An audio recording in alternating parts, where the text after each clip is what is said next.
Why sound so much more important than a word which is a meaning? If you touch the sound, you're touching creation. If you touch a word, you're just going into the psychological structure of human beings. Do not discount the power of the sound, it has influence on everything. Mantra is a combination. You get the right combination, right, it will open up a doorway into creation.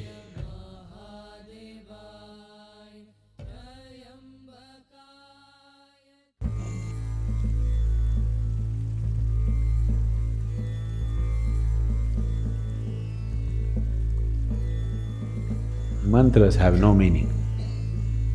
See, there are two dimensions to a mantra. Mantras are not supposed to have any meanings in the tradition. There are different types of mantras. Unfortunately, the mantras which are normally known, they have given them meanings so that people can involve.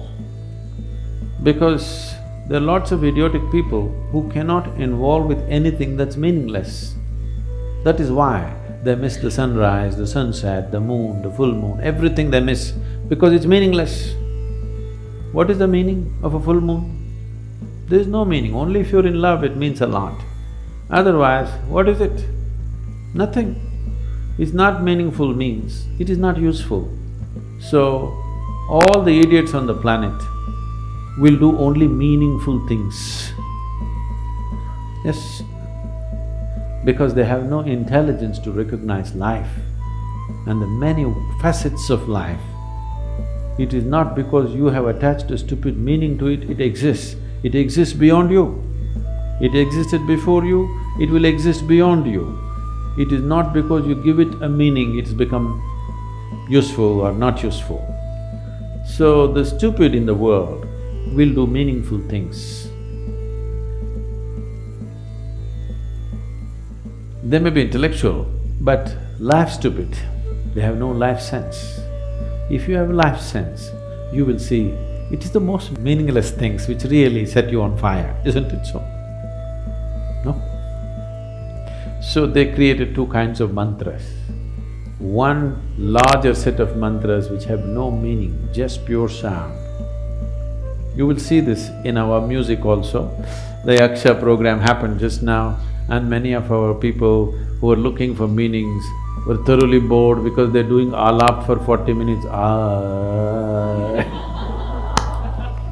Say something, say at least Shiva Shambho something.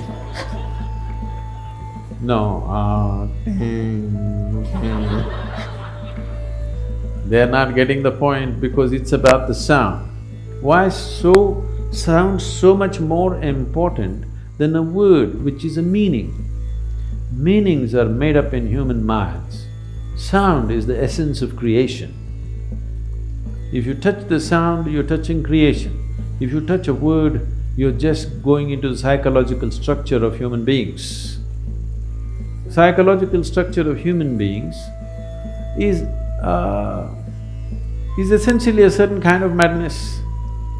We can enjoy it, we can use it, but essentially it's a certain kind of illusory setup. Sound is a fundamental aspect of creation. If you have mastery over sound, you have mastery over creation itself in a certain way, because creation is just a complex amalgamation of sounds. It's the blueprint of creation. But meanings are human things. You know, the same words mean different things in different languages, even in India. You know this. The same word means different things because it's all made up. The sound is not made up. Sound is part of the creation. Sound is part of the existence. Sound is part of making the creation happen. Right now, the whole creation is reverberating in a certain way. You cannot hear it, it doesn't matter. But the words and meanings are a human making. It is meaningful only as a conspiracy. When I say a conspiracy, do you hear what the cricket is saying? What is he saying? You don't know, but they're talking. They're also like you.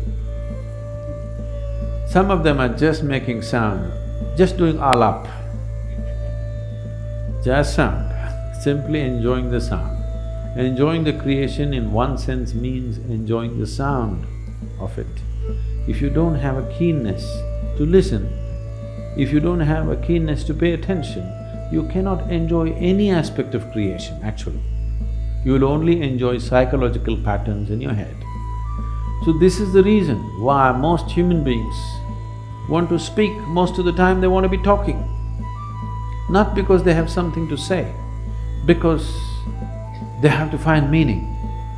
Simply, either silence or sound, both are too overwhelming.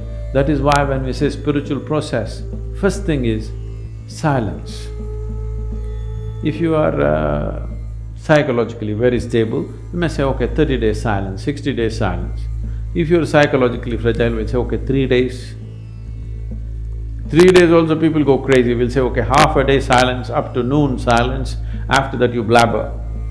They usually make it up afternoon.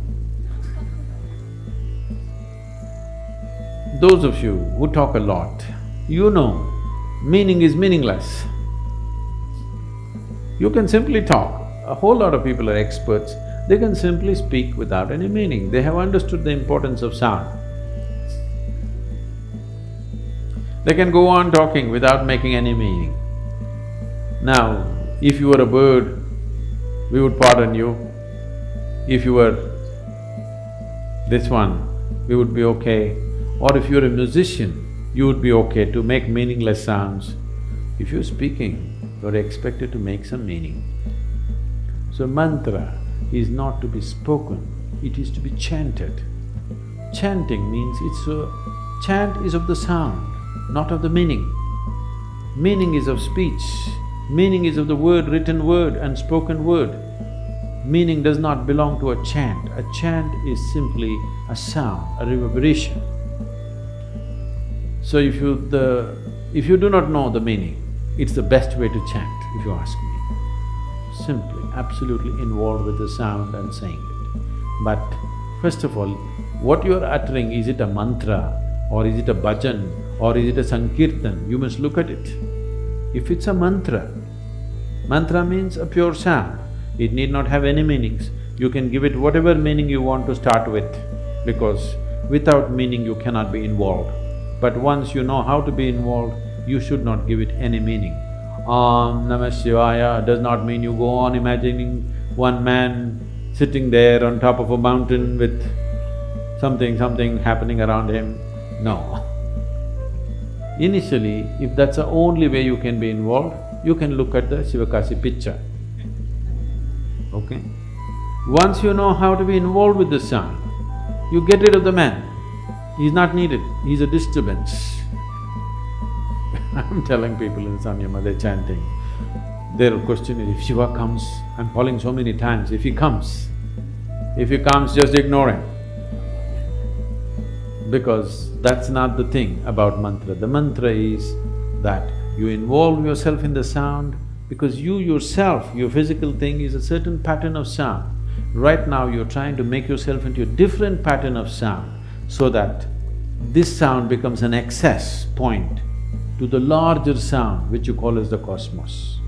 A larger arrangement of sounds is cosmic in nature. Now, you use a certain key sounds in a particular arrangement, you know. In the safes, the locks are called a combination lock. So you have to just get it right for it to open. So mantra is a combination. You get the right combination right, it will open up a doorway into creation. It is not the meaning. Whatever meaning you give it, however high or low you think the meaning is a made-up thing. It's a psychological process. It has no existential meaning. No word has any existential meaning. Right now, whatever English words we're uttering doesn't mean anything to the trees.